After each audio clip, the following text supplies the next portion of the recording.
ما ننسخ من آية أو ننسها نأت بخير منها أو مثلها. ألم تعلم أن الله على كل شيء قدير؟ ألم تعلم أن الله له ملك السماوات والأرض وما لكم من دون الله من ولي ولا نصير.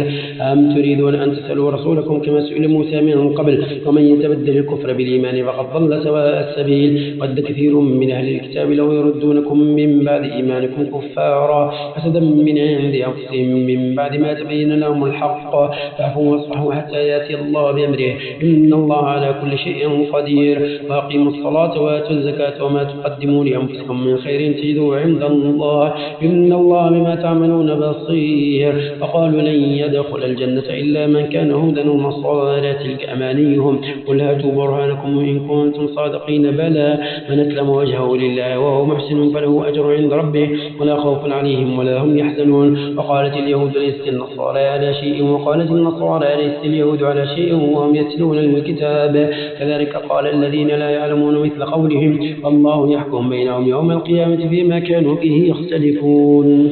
ومن الله ممن منع مساجد الله ليذكر فيها اسمه وسعى في خرابها أولئك ما كان لهم أن يدخلوها إلا خائفين لهم في الدنيا خزي ولهم في الآخرة عذاب عظيم ولله المشرق والمغرب فأينما تولوا فثم وجه الله إن الله واسع عليم. وقالوا اتخذ الله ولدا سبحانه بل له ما في السماوات والأرض كل له قانتون بديع السماوات والأرض وإذا قضى أمرا فإنما يقول له كن فيكون. وقال الذين لا يعلمون لولا يكلمنا الله أو تأتينا آية كذلك قال الذين من قبلهم مثل قولهم تشابهت قلوبهم قد بينا الآيات لقوم يوقنون إنا أرسلناك بالحق بشيرا ونذيرا ولا تسأل عن أصحاب الجحيم ولن ترضى عنك اليهود ولا النصارى حتى تتبع ملتهم قل إن هدى الله هو الهدى ولئن اتبعت أهواءهم بعد الذي جاءك من العلم ما لك من الله من ولي ولا نصير. الذين آتيناهم الكتاب يتلونه حق تلاوته أولئك يؤمنون به ومن يكفر به فأولئك هم الخاسرون. يا بني إسرائيل اذكروا نعمتي التي أنعمت عليكم